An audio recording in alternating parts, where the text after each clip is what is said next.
Buonasera, buonasera a tutte e tutti.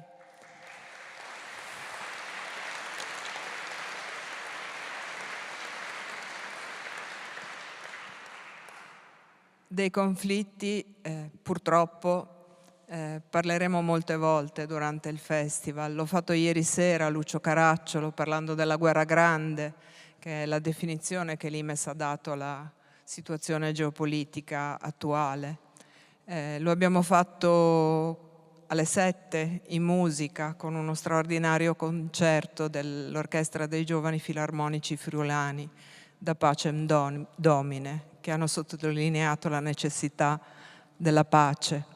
Lo faremo domani presentando qui la nuova edizione delle Lettere contro la guerra di Tiziano Terzani con Tommaso Montanari, che ne ha firmato la prefazione, Angela Terzani e Elda Baggio di Medici Senza Frontiere, per portarci la sua testimonianza di quello che vogliono dire per le popolazioni civili i conflitti.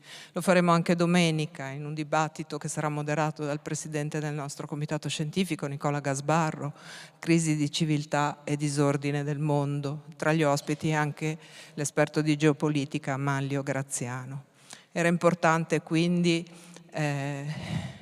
avere una voce in un festival che nasce nel segno di Tiziano Terzani, scusate, sono davvero molto emozionata, nel segno di Tiziano Terzani, avere una voce che ci potesse raccontare che cosa vuol dire appunto raccontare i conflitti oggi. E lo abbiamo chiesto, mi permetto di dirlo, a un'amica del nostro festival, una grande firma del giornalismo nazionale e internazionale, che è Francesca Mannocchi. La conoscete?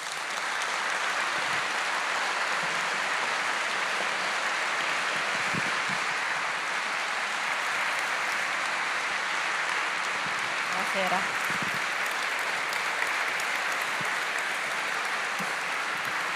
Emozionata io lo stesso. La conoscete, i suoi libri potete trovarli qui nel nostro bookshop, ne ricordo alcuni, Porti ciascuno la sua colpa, Bianco il colore del danno, dove ha raccontato la sua malattia, Io Khaled vendo uomini e sono innocente, che è stato anche finalista al premio Terzani nel 2020.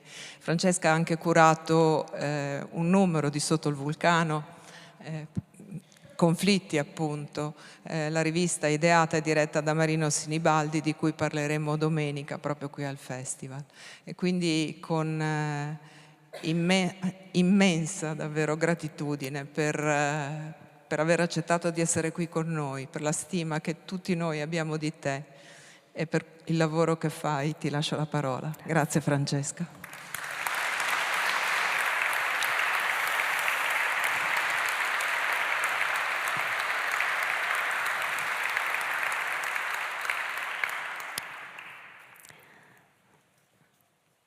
Buonasera, sono un po' emozionata anch'io, un po' tanto. Quando sono, piccola premessa, quando sono entrata qui e ho letto 20 anni, ho pensato a quante volte sono venuta io qui e a quante cose ho raccontato, la Libia, l'Iraq, l'Ucraina, quest'anno Gaza, e mi sembrava e mi sembra che la mia presenza qui sia ogni anno scandita da qualcosa di tragico che mi trovo a raccontare. E ci pensavo mentre organizzavo le cose di cui avrei voluto parlare. Le ho tutte qui, quindi saremo insieme fino a domani mattina. No, scherzo. Non leggerò tutto, però sono un po' di appunti che ho preso e abbiamo pensato con Paola che vi racconterò un po' di cose che ho pensato di condividere con voi stasera per un'oretta e poi, se vi va e siete d'accordo, lascerei la parola a voi. Io non sono un analista, non sono una storica, le analisi che faccio le faccio partendo da quello che mi restituisce la puzza dei posti dove cammino. E quindi mentre pensavo da dove comincio, ho scritto proprio questo, la guerra, da dove cominciare. E ho pensato che vorrei cominciare leggendovi delle righe non mie, ma di una donna che per me è un faro nella notte, che è Svetlana Alexievich. Premio Nobel per la letteratura 2015, forse la più grande narratrice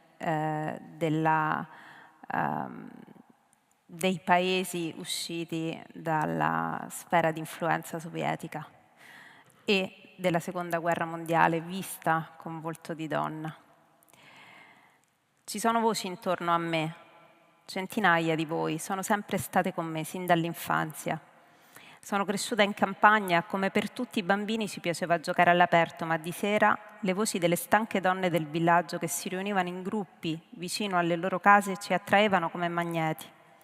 Nessuna di loro aveva mariti, padri o fratelli, non ricordo uomini nei nostri paesi dopo la Seconda Guerra Mondiale. Durante la guerra un bielorusso su 4 è morto, o combattendo al fronte o come partigiano. Dopo la guerra noi bambini siamo cresciuti in un mondo di donne. Ciò che ricordo di più è che le donne parlavano di amore, non di morte. Raccontavano le storie in cui salutavano gli uomini che amavano il giorno prima della partenza per il fronte. Raccontavano dell'attesa e di come avrebbero aspettato. Gli anni passavano, ma loro continuavano ad aspettare. Non mi importa se ha perso le braccia e le gambe, lo porterò io, senza braccia e senza gambe. Così Svetlana Alexievich dice: ho imparato cos'è l'amore fin da bambina. Ho scritto 5 libri, scrisse, ma ho l'impressione che ne sia solo uno, un libro sulla storia di un'utopia. Ho 3 case, la mia terra bielorussa, la patria di mio padre, in cui ho vissuto la mia vita intera, l'Ucraina, la patria di mia madre, dove sono nata, e la grande cultura della Russia, senza la quale non potrei immaginarmi. Mi sono tutte care, ma in questo giorno e a questa età è difficile parlare d'amore. Svetlana Alexievich ha scritto e letto queste parole nel 2015, quando da giornalista vinse il Premio Nobel per la letteratura. Diceva del suo lavoro di essere una donna orecchio. Per ogni libro che ha scritto ha lavorato 4, 5, anche 7 anni. E il suo lavoro era una camminata nelle storie del mondo, le storie minuscole, le chiama, è viva, è fuggita in Germania da Minsk dopo l'invasione russa in Ucraina. Raccoglie le voci, le trascrive e le consegna a noi in forma di monologo.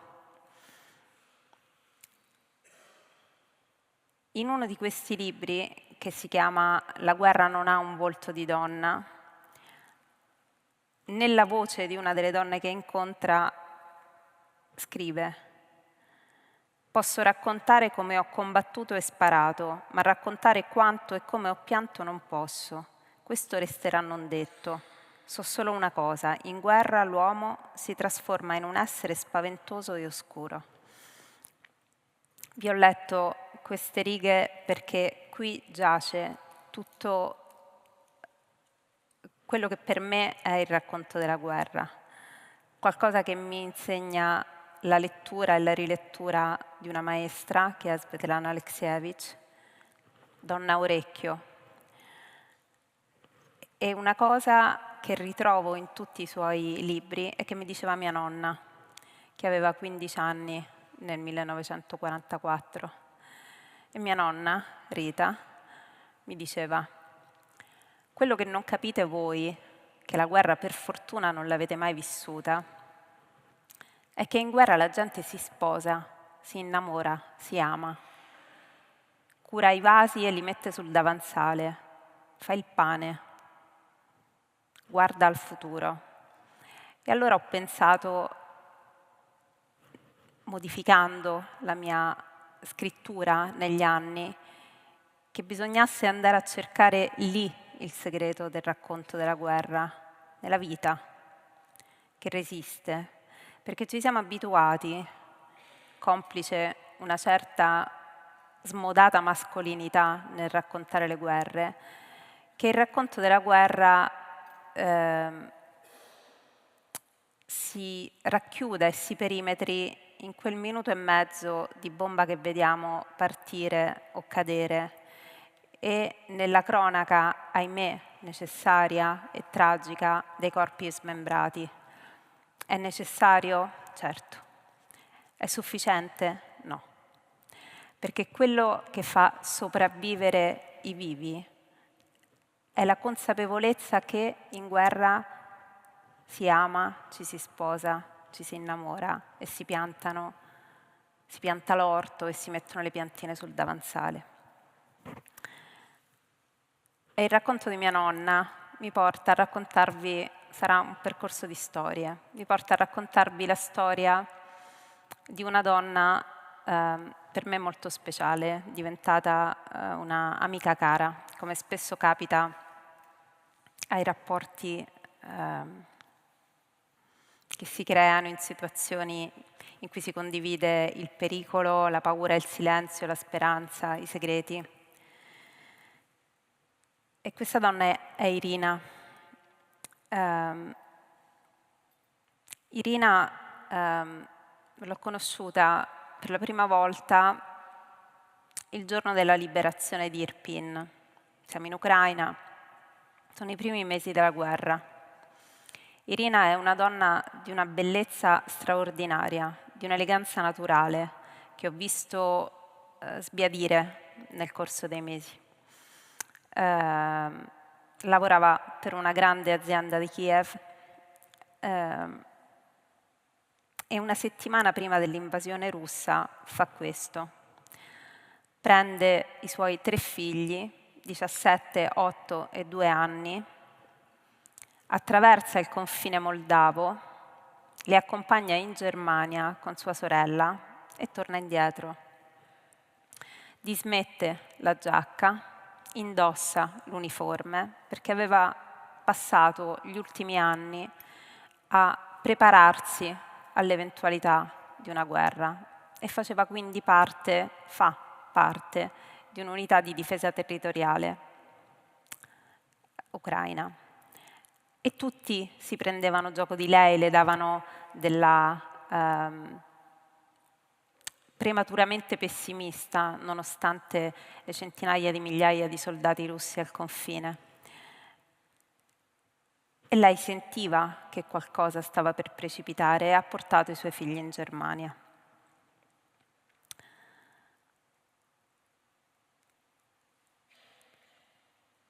Nel corso dei mesi Irina mi ha detto: per sopportare la guerra ho dovuto dimenticare di essere madre. E si è ripetuta questa frase man mano che la sua bambina più piccola, che all'inizio della guerra aveva 2 anni, ha cominciato a chiamare mamma sua sorella. Poi Irina da Kiev è stata spostata a Kharkiv e a Kharkiv è diventata l'addetta del cargo 200. Il cargo 200 è così denominato perché è un codice militare. Quando su un camion c'è la scritta 200 o su un bus c'è la scritta 200, vuol dire che quel mezzo è il mezzo dei morti. Quando su un camion c'è la scritta 300, vuol dire che quello è il cargo dei feriti. E Irina era l'addetta al cargo 200, l'ha fatto per mesi. Essere l'addetta al cargo 200 significa questo: essere seduti in una scrivania, in una base militare, accogliere tutti i soldati che stanno per andare al fronte, prendere nome e cognome di quel soldato, nome e cognome della prima persona che si deve avvertire in caso di morte e i desiderata per la sepoltura. Voglio che nella mia bara ci sia questo oggetto, quel colore, quella sciarpa oppure niente. Quando arriva notizia di un numero di cadaveri da andare a recuperare al fronte, l'addetta del cargo 200 parte con le truppe e va al fronte a riconoscere i soldati che aveva listato nel suo ufficio di Kharkiv. Prende un sacco nero, ci mette i pezzi, il corpo intero, quello che resta di un cadavere, torna nell'ufficio e chiama il numero che aveva segnato per dare comunicazione della sopraggiunta morte. Irina ha fatto questo per mesi e quando l'ho vista dopo tempo che era addetta al cargo 200 aveva un altro volto, i suoi lineamenti erano rigidi, era severa, ma soprattutto non voleva tornare in un posto di pace.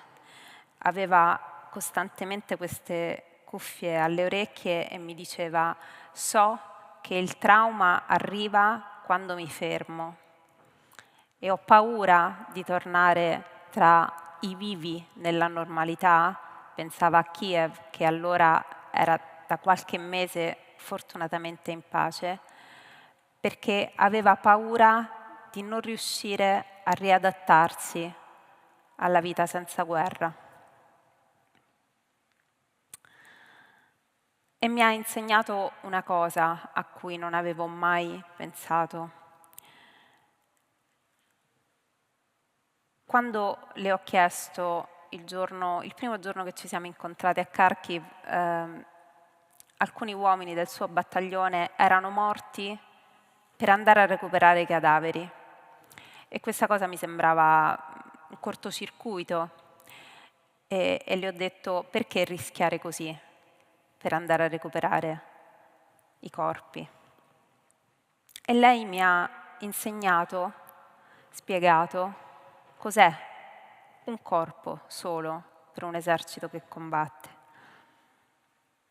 Lasciare il corpo di un soldato sul campo di battaglia significa che chi è nella base aspettando di andare al fronte sa che anche il suo corpo rischia di restare lì, magari a pezzi, senza una sepoltura, senza che i parenti possano piangerlo. È per questo che quando i cadaveri riescono a tornare indietro e arrivano all'obitorio, viene dedicata loro una cerimonia di commiato. E ho avuto la possibilità, insieme a Irina, di partecipare a una di queste cerimonie di commiato. Erano stati recuperati soltanto 2 corpi di 2 soldati su 20 che erano troppo sulla linea del fronte per poter essere recuperati. E quello che ho visto è stata una lenta processione di soldati che sarebbero dovuti partire lì a poco per andare al fronte, che poggiavano un fiore sulle bare di questi 2 soldati. E lì ho capito quello che Irina mi stava dicendo. Ognuno di loro, guardando quelle bare, vedeva la porta destra o la porta sinistra del destino. Avrebbero potuto essere loro.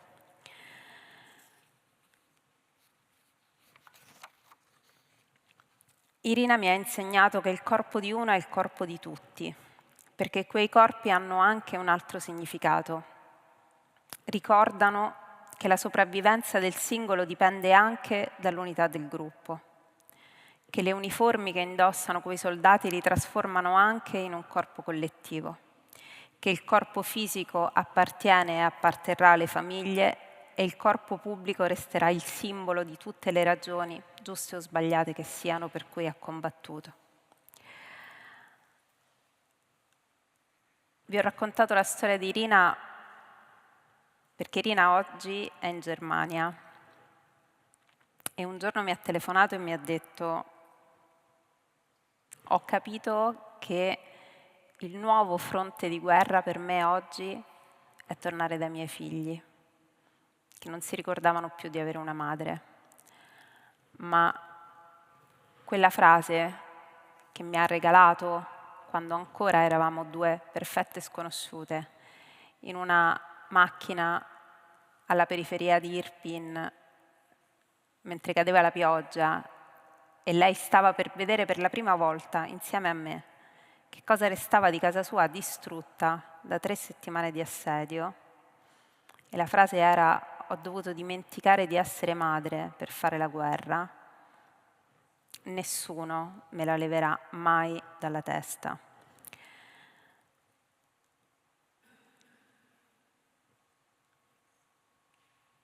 Come nessuno mi leva dalla testa e mi leverà dalla testa la frase che mi disse in una macchina di Kharkiv quando i suoi lineamenti erano completamente altri, e mi disse: non riesco più a gestire il silenzio, anche questo fa la guerra. Il 25 aprile del 2017 Svetlana Alexievich scrive un lungo articolo su Corriere della Sera, uno dei nostri, il nostro principale quotidiano, e in questo lungo passaggio sulla sua storia, la sua vita, la vita della sua famiglia, le sue 3 patrie, dice: se mi avessero chiesto a cosa pensavo più spesso avrei risposto alla libertà. In carcere, in un lager, l'uomo pensa soprattutto alla libertà. Ma ciò non significa che egli sappia cosa sia la libertà. Agli idealisti la libertà non riesce mai. Perché?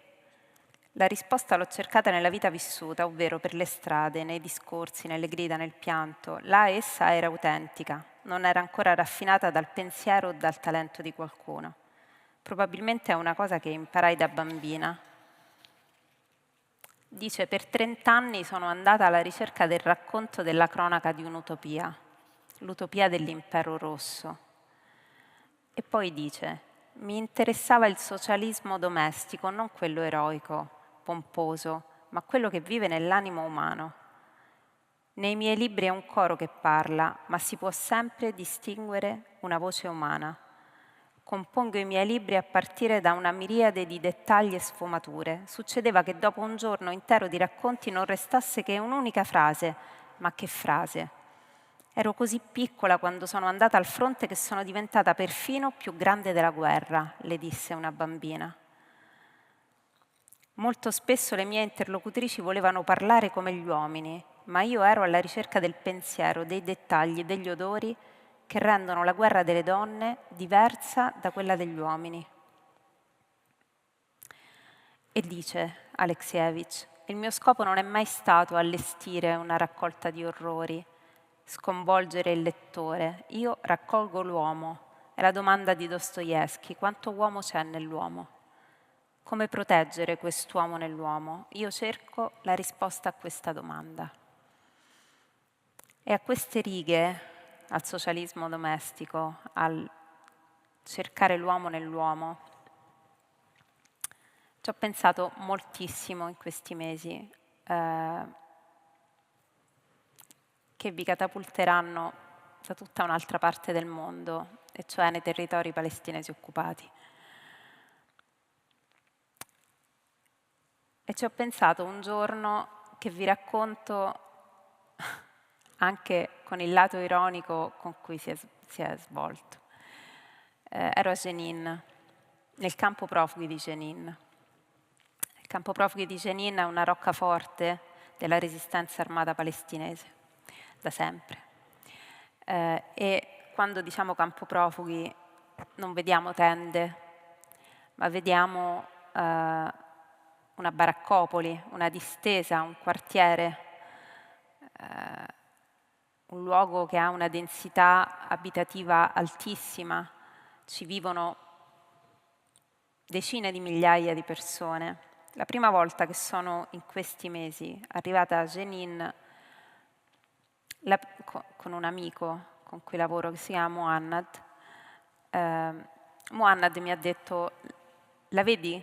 Lo vedi il monumento all'ingresso del campo? Lì c'è scritto: stazione temporanea in attesa del ritorno. Quella scritta sta a significare la storia, perché spacchettiamo questa frase. Stazione temporanea è il principio che dovrebbe guidare l'esistenza di tutti i campi profughi, che per loro definizione dovrebbero essere dei luoghi transitori. Sempre più spesso diventano dei luoghi definitivi. Stazione temporanea in attesa del ritorno ci riporta indietro di 75 anni, quando nel 1948, a seguito della guerra arabo-israeliana, fondazione dello Stato di Israele, con quella che per tutti i palestinesi è la catastrofe, cioè la Nakba, 750.000 persone vengono sfollate in maniera forzata dalle loro terre e dalle loro case. E si stabiliscono in altri luoghi della medesima terra, tra cui il campo profughi di Jenin e svariati altri. In attesa del ritorno significa che tutte le persone, e poi sono diventate generazioni, che hanno vissuto e poi sono nate e cresciute, e poi sono nate, cresciute e morte nel campo profughi di Jenin, avrebbero dovuto veder rispettato il diritto al ritorno sancito dalle risoluzioni del 1949, cioè il diritto per i palestinesi e i propri discendenti a poter tornare sulle proprie terre. Questo diritto non ha mai visto la luce ed è per questo che il transitorio è diventato permanente. Bene, oggi questa scritta, questo monumento che era all'ingresso del campo profughi di Jenin non c'è più.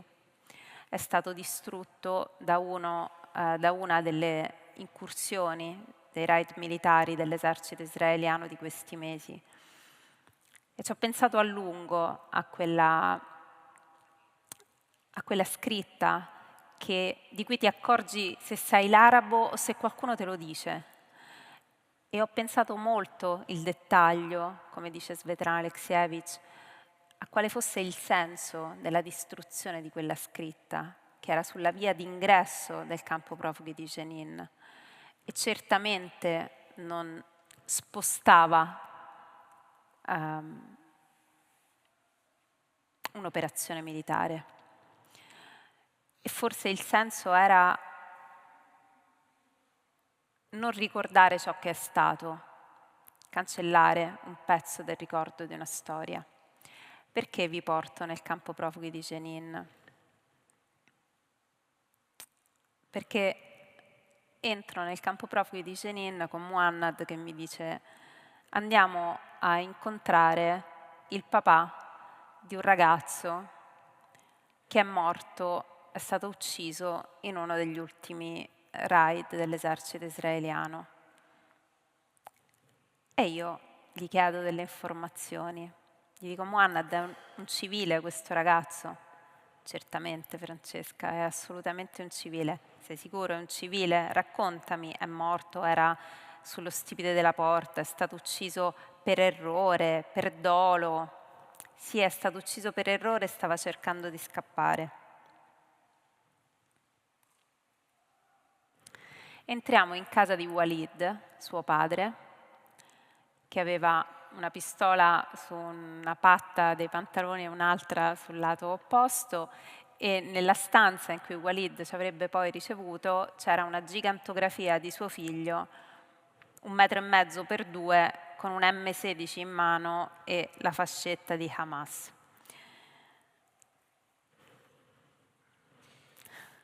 Per cui dico a Muhannad: in che senso era un civile questo bambino, questo ragazzino? Seguitemi.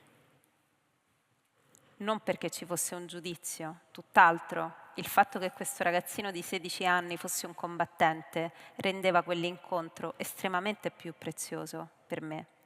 Ma in questa nebbia tra miliziani e civili, terroristi e miliziani, terroristi, miliziani e civili, c'è tutto quello che non funziona, c'è tutta l'imprecisione, l'imperfezione delle parole che usiamo per descrivere la guerra. E allora, sempre perché bisogna farsi orecchio delle storie degli altri, mi sono seduta e ho chiesto a Walid di raccontarmi perché suo figlio avesse preso le armi. E Walid mi ha raccontato che durante la seconda intifada lui aveva passato, a partire dagli anni della seconda intifada, lui, il padre, Walid, aveva fatto costantemente dentro fuori, in detenzione amministrativa dalle carceri israeliane. E un giorno anche suo figlio è stato arrestato, la prima volta quando aveva 13 anni, sì, perché in detenzione amministrativa nelle carceri israeliane ci finiscono anche bambini di 10 anni, 12 anni, 13 anni, 14 anni, di 6 mesi in 6 mesi senza sapere perché vengono arrestati con una pena che può essere reiterata senza che questi bambini sappiano perché sono stati arrestati. Suo figlio voleva studiare, viene arrestato, esce e un giorno gli dice: voglio andare a Jaffa, voglio vedere il mare, perché dovete sapere che i ragazzini che vivono a Jenin, per vedere il mare, per vedere le terre che sono state le terre dei loro padri, dei loro nonni, le terre su cui avevano diritto a tornare e non sono mai tornati, devono chiedere un permesso. Se richiesto, questo permesso viene quasi sempre negato, in condizioni normali, figuratevi ora. Ma molti ragazzi, molti adolescenti, non chiedono neanche il permesso per poter attraversare la linea verde, perché dicono: perché devo chiedere il permesso per andare sulla mia terra? E quindi crescono senza vedere il mare, che è lì, ma non lo possono vedere. E allora un giorno, mi racconta Walid, suo figlio e altri ragazzi attraversano il muro illegalmente e vedono il mare e poi tornano indietro. E suo figlio gli dice: l'ho vista la terra che mi raccontavi, è proprio bella, è proprio nostra, è anche nostra. E allora mi sa che io combatto per riaverla, perché tanto se non sparo mi sparano, e se non sparo tanto mi vengono a cercare. E allora, invece dei libri, l'M16, e invece del mare, la fascetta di Hamas. Poteva avere un altro destino? Certo, non stiamo discutendo di questo. Stiamo discutendo di come si cresce in un luogo che è un luogo di cattività. E Walid mi dice: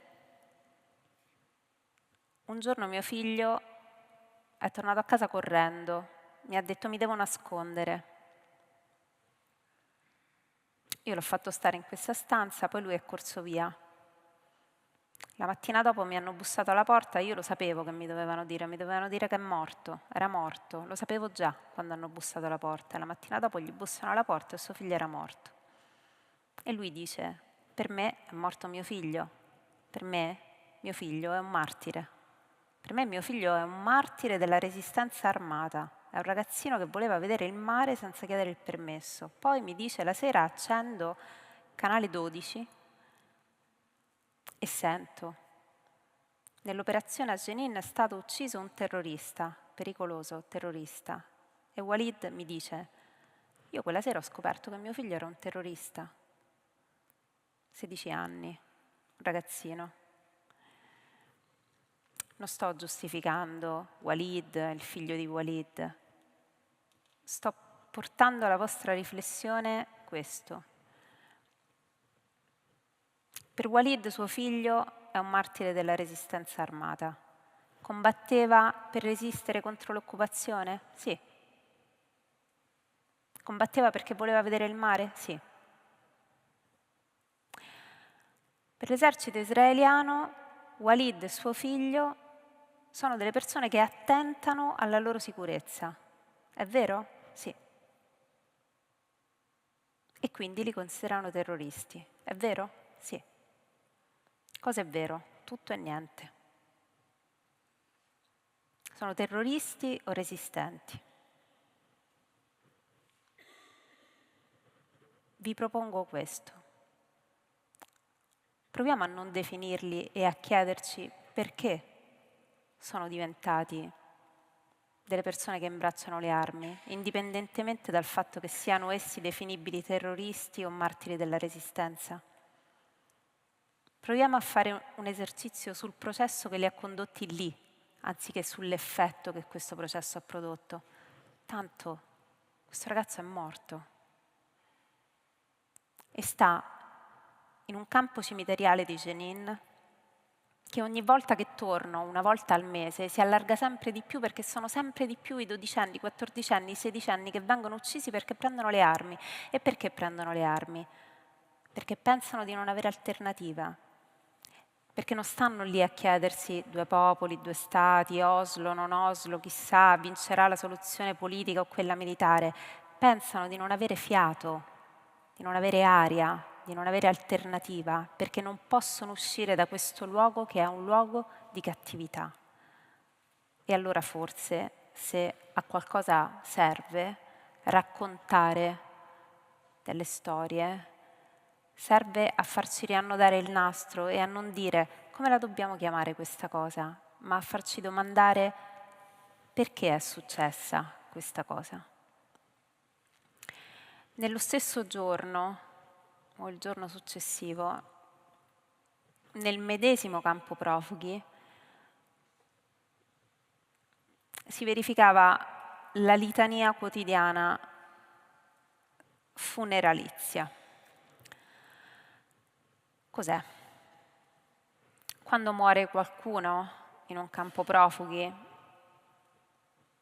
in una notte di raid, di incursioni, sia che le vittime siano 1, 2 o che siano 7 o 10, questi corpi vengono portati nell'ospedale, dall'ospedale presi in spalla e portati nelle case a ciò che le donne possano salutare i morti, e poi di nuovo per le spalle lungo le vie della città e poi in moschea e poi di nuovo per le spalle fino al cimitero.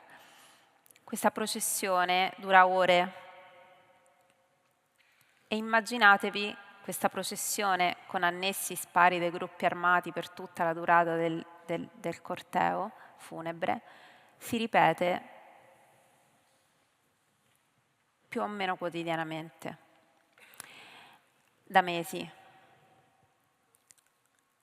Si ripete più o meno quotidianamente vuol dire non solo che allargano i cimiteri, vuol dire che sullo stipite di ogni casa, tutte quelle che ancora stanno in piedi, c'è la foto di un morto, martire, terrorista, non ci interessa più.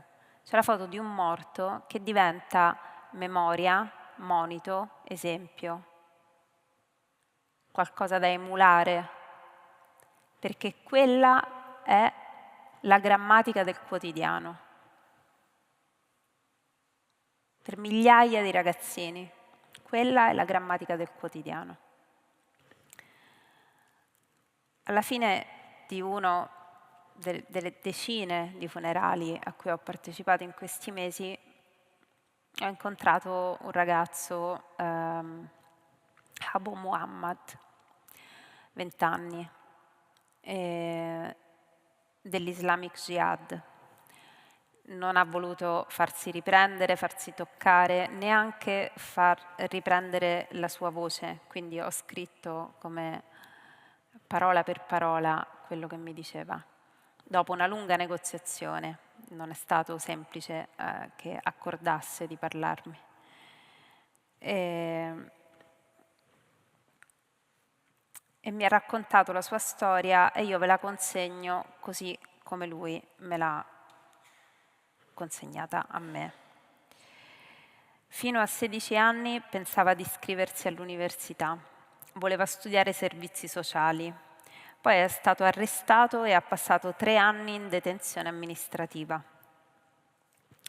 Mi ha detto che nella cella il suo futuro si è spento e ha cominciato a pensare che non importasse più quanto desiderasse una vita migliore di quella che aveva vissuto nel campo, perché la sua sarebbe comunque stata una vita di ingiustizie. E quando è uscito di prigione, di università, non voleva più sentir parlare. Così è tornato a casa e si è unito ai gruppi armati dell'Islamic Jihad.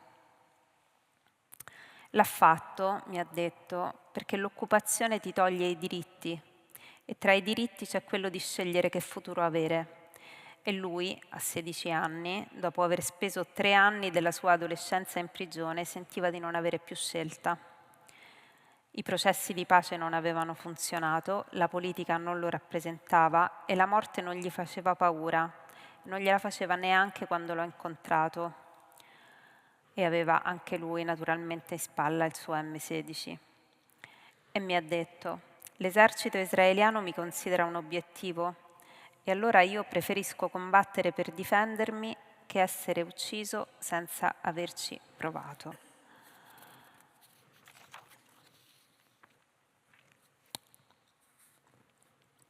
E io non lo so se Abu Muhammad sarebbe diventato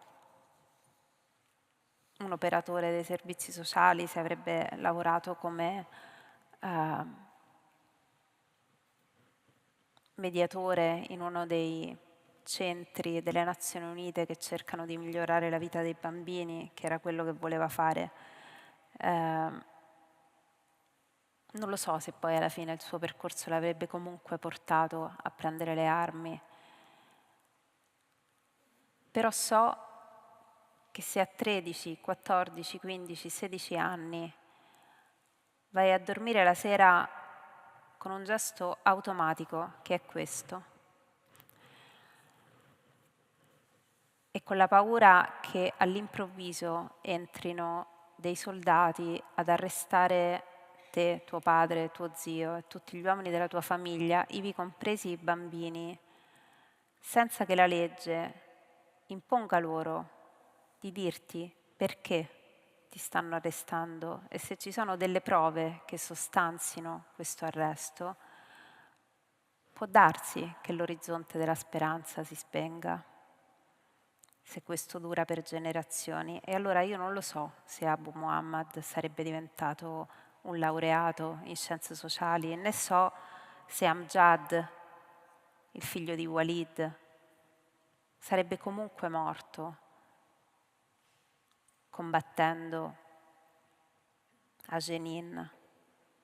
So però che nessuno ha fatto niente negli ultimi decenni per dare a questi ragazzini l'alternativa che il loro futuro potesse essere diverso da questo.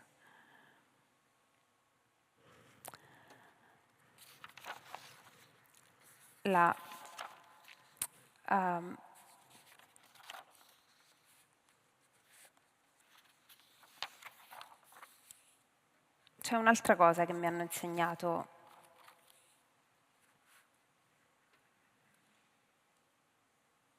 i sopravvissuti alle guerre, che detestano essere chiamati vittime. Questo mi capita molto in questi mesi, in cui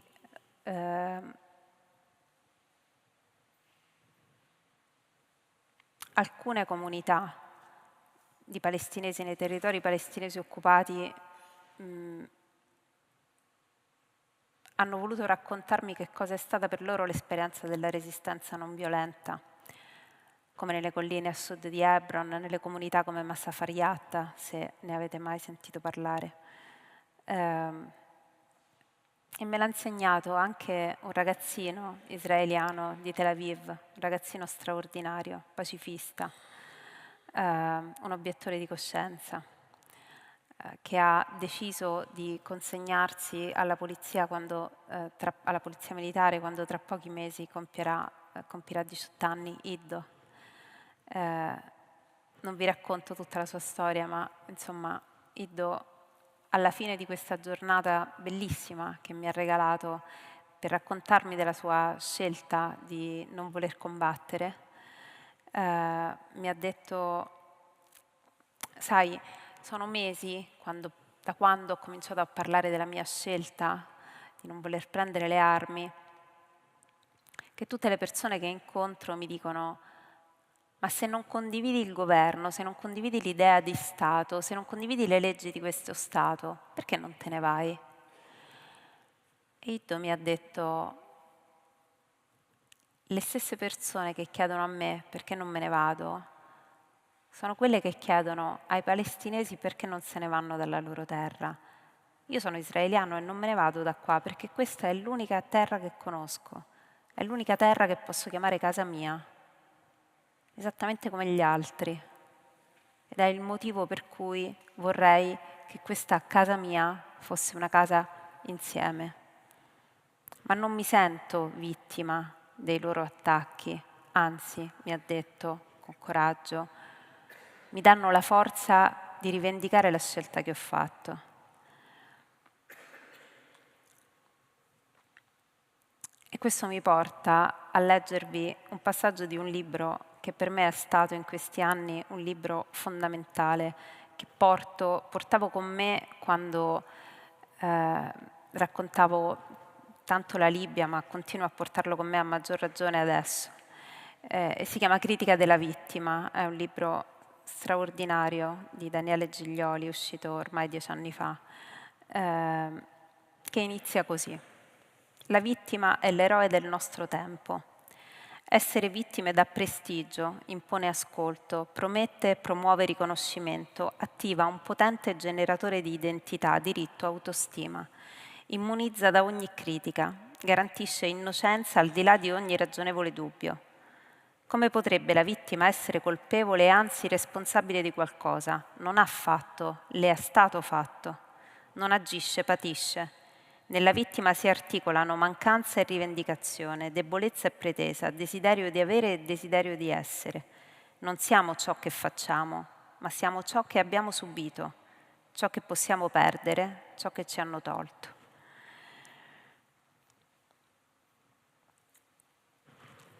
Perché Giglioli scrive questo libro? Perché dice: nei nostri tempi la vittima ha preso il posto dell'eroe. E quindi l'esempio che la vittima e la vittimizzazione ci restituisce non è partire dall'agire per rivendicare un diritto, cambiare uno stato di ingiustizia, ma tu sei il fardello che ti porti sulle spalle, sei quello che hai sofferto. La definisce un'etica funerea del male ricevuto e non del bene prodotto. Quali sono le conseguenze? Che se noi narratori, cronisti e quindi le persone a cui raccontiamo le cose, ci abituiamo a raccontare le persone che incontriamo, le vite degli altri, soltanto nell'ottica di ciò che è stato fatto loro, di ciò che loro hanno subito, dimenticheremo le istanze politiche di cui sono portatori. Dimenticheremo soprattutto l'idea di futuro che hanno in mente. Terremo a mente soltanto il passato tragico che hanno deciso di condividere con noi e che sta modellando la loro identità. E genereremo quello che ci riporta Giglioli, diventa l'ennesima conseguenza di questo aver reso la vittima eroe, la concorrenza delle vittime. Una disputa tra eredi di genocidi, una sorta di riconoscimento ereditario per i dolori degli avi, un'oppressione per discendenza che anziché tematizzare l'esperienza della memoria la seppellisce. Perché? Perché la vittima è innocente per definizione. Non fa, le è stato fatto. Ha subito, non fatto. Quindi la sfera di vittima è una sfera di inattività. Se fai sbagli, se subisci no. Se sei passivo sei nel bene. Se sei passivo non chiedi. Se sei passivo sei quella comunità, quella persona a cui bisogna dare qualcosa. Hai bisogno di assistenza. non di riconoscimento. Hai bisogno di compassione, non di parola. Hai bisogno che qualcuno parli per te, perché hai subito. Sei troppo fragile per parlare da solo. Allora, dove siamo arrivati? Perché siamo qui? Perché ci siamo abituati al catalogo delle disgrazie.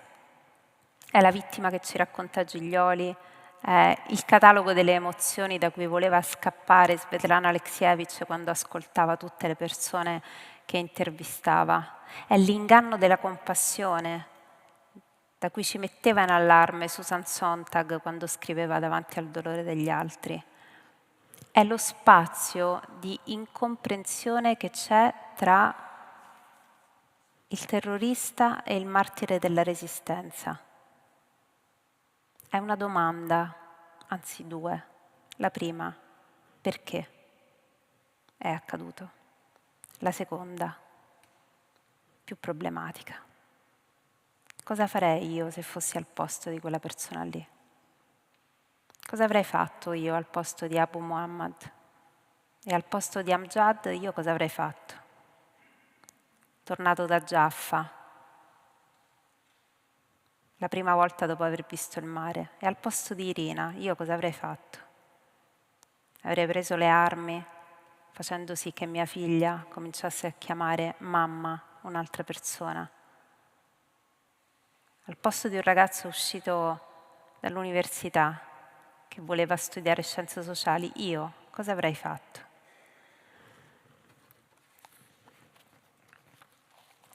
E allora, per evitare di abituarci a celebrare la sofferenza senza comprendere,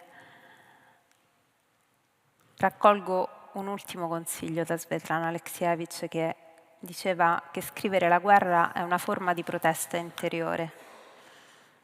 Ecco, quando penso che raccontare la guerra oggi significhi essenzialmente essere pronti a percorrere spazi di disorientamento, penso proprio a questo, alla distanza che c'è tra un terrorista e un martire per la resistenza. E spero che gli interrogativi che ci facciamo portino a tutti voi lo stupore antico che bisogna mantenere di fronte alla brutalità, ma anche la possibilità di accogliere le contraddizioni della realtà. Penso che lo scopo della scrittura, non della guerra ma nella guerra, sia quello di accompagnarvi dove noi siamo stati, dove è stata la nostra penna, le nostre orecchie, il nostro registratore, che quasi mai è uno spazio di sicurezza o di certezze presunte, confermate, ma è un luogo animato da dubbi, interrogativi e viva Dio dalla possibilità di cambiare idea. Un luogo assai inospitale, in cui entriamo senza risposte e usciamo ancora più diffidenti da quelle che ci eravamo dati. Solo questo penso che sia il valore della scrittura, un atto di protesta interiore, e solo questo, credo, spero, possa condurre il lettore in uno spazio in cui non è stato, in cui non sarà a suo agio, e liberare la realtà dalla gabbia dell'emotività, dal catalogo delle vittime, e generare una memoria che tenga insieme gli eventi con le storie. Solo così, credo e spero, si possa guardare meglio ai vivi, ai sopravvissuti, a quegli uomini che la guerra trasforma in esseri spaventosi e oscuri. Grazie.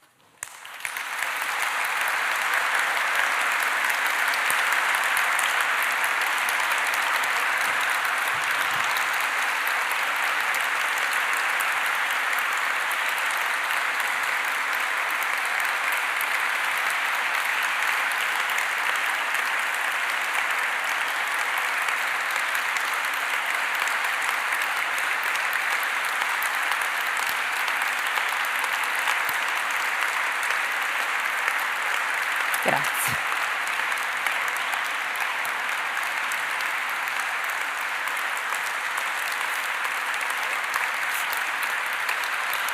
Bevo.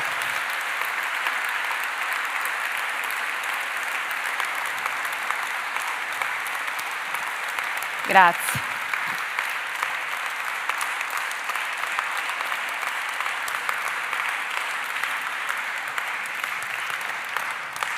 Mentre Francesca beve e si prepara a rispondere alle vostre domande, io la ringrazio infinitamente per il suo intervento.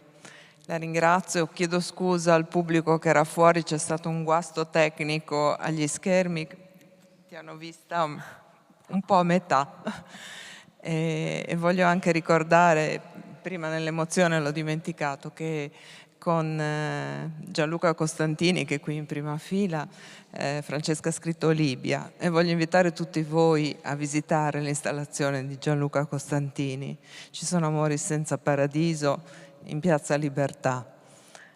Francesca, ti lascio il pubblico. Grazie ancora. Alle domande che ha fatto lei Aurora, io vorrei aggiungerne un'altra, che è quella che io non vorrei mai trovarmi nelle condizioni di scegliere se devo essere una vittima o un eroe. Mi chiedo piuttosto cosa posso fare io ora per non arrivare a quelle condizioni. E secondo me il nostro dovere, diritto, il nostro dovere morale dovrebbe essere quello di impegnarci affinché non arriviamo a queste condizioni.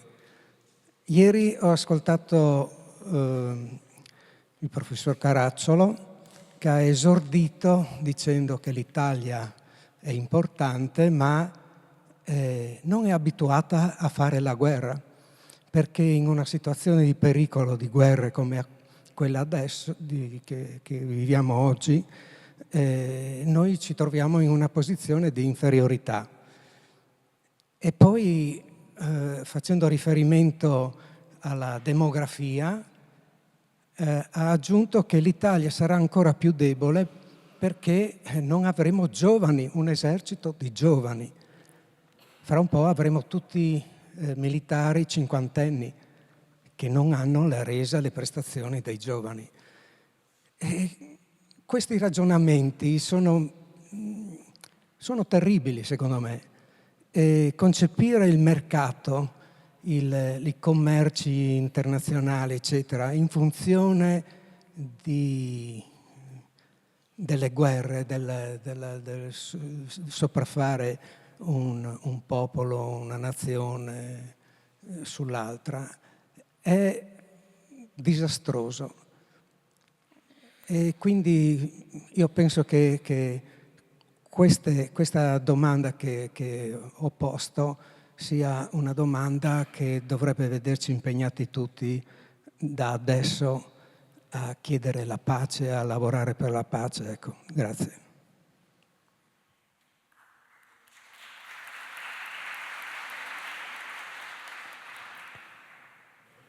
Io condivido con lei, come credo tutti qui, la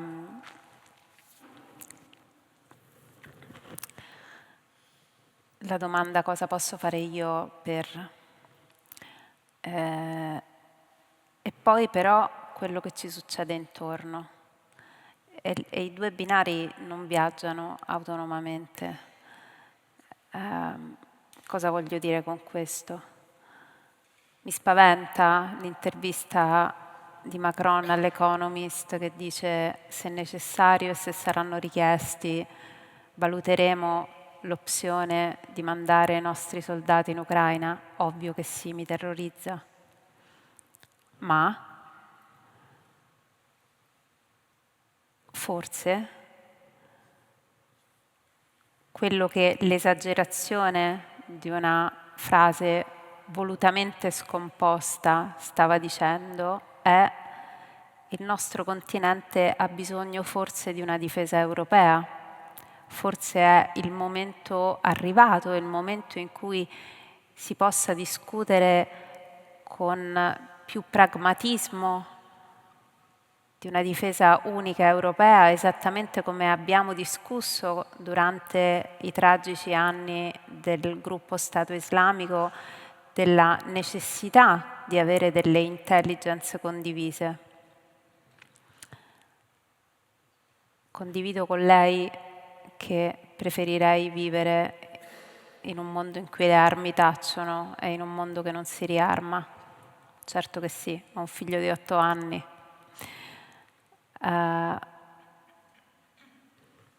Le chiedo, in un mondo in cui è esploso quel picco della sinusoide della storia in cui siamo circondati da guerre, noi che facciamo? Ci teniamo un esercito di non professionista, non strategicamente e tatticamente attuale? Non ho una risposta, le condivido un interrogativo che quell'intervista ha mosso ugualmente dentro di me.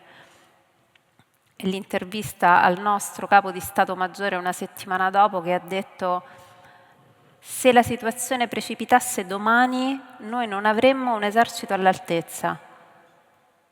Strategicamente, tatticamente, non ce l'abbiamo. Allora, io non ho una risposta, ma mi chiedo, se la situazione precipitasse domani, come ci difendiamo? Con la nostra buona volontà? Purtroppo no. Purtroppo no. Questi interrogativi, che per me sono interrogativi arrivati con la forza di uno tsunami dopo l'invasione russa in Ucraina, sono interrogativi che purtroppo demoliscono i buoni propositi, li affaticano i buoni propositi, perché ci precipitano in una attualità che ha travolto i nostri buoni propositi, che non devono smettere di essere buoni propositi, ripeto, ma che si devono sedere a tavola con un principio di realtà.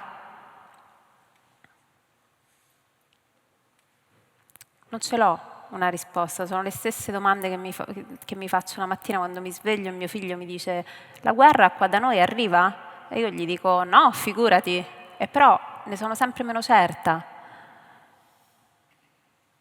perché è già qua.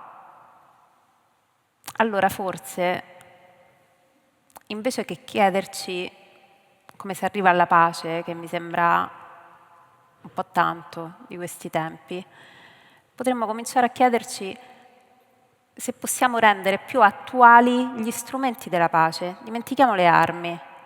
Pensiamo per esempio alle istituzioni transnazionali in cui abbiamo fortemente creduto, nate dopo la Seconda Guerra Mondiale. Non funzionano più. Non funzionano più. Tutte le agenzie delle Nazioni Unite che sono nate dopo il secondo conflitto mondiale per difendere l'idea di mondo e di diritti che noi avevamo, che andavano bene per quel mondo lì, non vanno più bene per questo mondo qui. Perché il Consiglio di sicurezza delle Nazioni Unite, in cui si siede la Russia, è un Consiglio di sicurezza delle Nazioni Unite che non può funzionare. Sì, a presiedere il Consiglio di sicurezza ci va uno Stato la settimana dopo che ha ucciso col polonio Navalny in Siberia, non può funzionare. Allora, forse prima di arrivare alla pace che vorremmo tutti, bisogna, con grande criterio di razionalità, ricominciare un ragionamento problematico sulla legittimità di alcune istituzioni che rappresentano la difesa di diritti che per noi sono diritti portanti, diritti costitutivi del continente in cui viviamo, che quello c'ha, i diritti, che se gli togliamo pure quello all'Europa, arrivederci e grazie, funzionano, non funzionano più. Funzionano le Nazioni Unite se Guterres dice da 6 mesi, segretario generale delle Nazioni Unite, che è una vergogna quello che sta succedendo, il massacro che sta succedendo sulla striscia di Gaza, gli dicono che è un antisionista? Evidentemente non funzionano più. Funzionano le agenzie delle Nazioni Unite se nessuno può fare niente per portare da mangiare a 2 milioni di persone che stanno dentro Gaza? No. Spostano qualcosa? No. Allora ripartiamo da lì. Prima di arrivare alla pace, ripartiamo dagli strumenti che questa pace la devono costruire. perché forse hanno funzionato in un'Europa di pace dopo la Seconda Guerra Mondiale, in un mondo in guerra nel 2024 non funzionano più.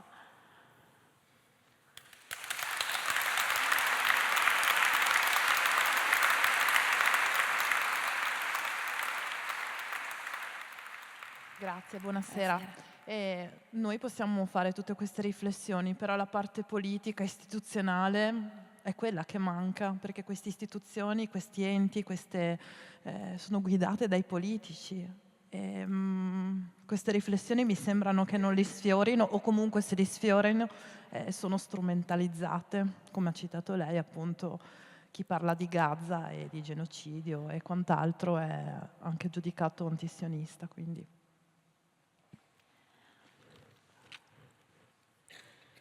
Allora, le agenzie delle Nazioni Unite sono degli organi finanziati dai governi e quindi evidentemente hanno diciamo un equilibrio che risponde a molti perimetri e canoni, essendo i governi i principali finanziatori.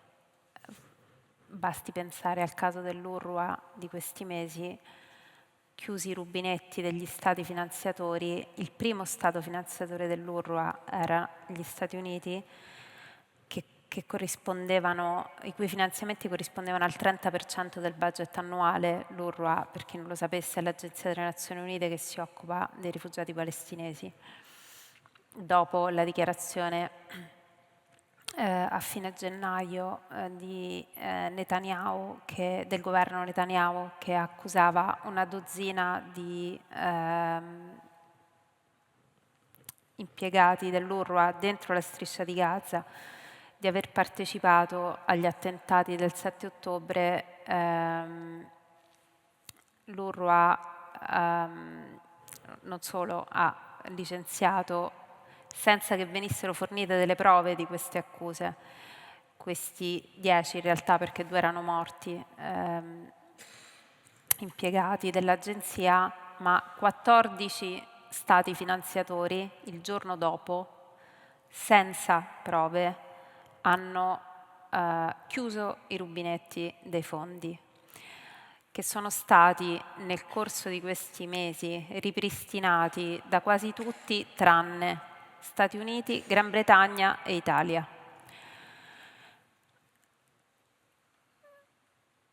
Quindi il fatto che l'UNRWA non abbia denaro, ed è l'unica, non l'unica, ma insomma l'agenzia che con quasi facente funzioni statuali si occupa di 1,6 milioni di rifugiati palestinesi che sono non solo nei territori occupati a Gaza, in Cisgiordania, ma anche in Giordania, Libano, eccetera, Siria. Non avere soldi significa scegliere da giugno, cioè dopodomani, se i bambini vanno a scuola o si curano.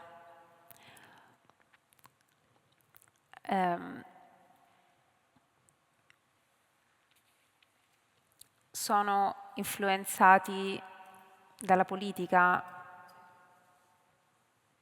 Forse. A me sembra più che la politica sia influenzata da una certa resistenza a capire perfettamente cosa accade quando accade. Non tutte, cioè diciamo la nostra in particolare è abbastanza recalcitrante a capire. E a me prima provocava un moto di indignazione, poi insofferenza, poi rabbia, adesso persino tenerezza. Sentir parlare esponenti politici, indipendentemente dal colore della loro casacca, di negoziati, 2 popoli, 2 stati, la trovo un'ostinazione financo tenera, perché sembra di stare in piazza nel 1998. È come mi verrebbe da dire che veramente dovrebbero essere tutti paracadutati a Jenin o a Tel Aviv per una settimana, perché lì di due popoli, due stati non parla più nessuno da tempo, diciamo, non dall'8 ottobre. E quindi quello che influenza il dibattito pubblico, secondo me, è un radicale scollamento dalla realtà. E questo era così, se ci pensate, quando discutevamo delle politiche da attuare, delle eventuali soluzioni al fenomeno migratorio, era così, un po' meno per spirito atlantista quando parlavamo di Ucraina, ma è certamente così adesso mentre parliamo di Israele e di Gaza. Sentire i nostri dibattiti televisivi invasi da questa insopportabile retorica del negoziato in un paese in cui Oslo è stato sepolto da tempo, è un po' frustrante perché è un po' il terrapiattismo della realtà, no? Allora è certamente più difficile chiedersi ma se quella soluzione è fallita e allora? Certo, è più difficile. È più difficile dire sì, ma a Gaza allora? Dopo? La verità è che tutti lo sappiamo come andrà a finire questa storia, perché è già andata a finire questa storia. Scusate se vi infelicito alle 10:30 della sera facendo la Sibilla Cumana, però è del tutto evidente che quel pezzo di terra non sarà in mano a nessuna autorità palestinese, perché l'autorità palestinese non esiste. È un po' complicato pensare che arriverà un contingente internazionale in un paese il cui primo ministro ha detto a me non mi interessa se raggiungiamo un negoziato, io l'operazione su Rafah la faccio lo stesso, in cui il governo si sostiene con l'ultradestra sionista messianica che gli dice qui bisogna fare tabula rasa. Tutti un po' lo sappiamo, speriamo di no, ma tutti temiamo che vada a finire come abbiamo temuto negli ultimi 6 mesi, e cioè che quella striscia di terra sarà occupata come sono state occupate altre centinaia di chilometri di terra colonizzate, i settlement, le colonie e via cantando. C'è un piccolo problema, che c'è 1.400.000 persone a Rafah in una gabbia, non possono tornare a nord, non possono andare in Egitto. E quindi che fare? Però un po' noi che guardiamo e che sentiamo questi ragionamenti scollati dal reale e che vediamo Blinken che fa il giro delle 7 chiese da 6 mesi vivendo più in Medio Oriente e nel Golfo che a Washington, lo sappiamo e lo temiamo che vada a finire così. Perché? Perché è già successo e loro lo sanno. Ed è esattamente la ragione per cui non se ne vogliono andare.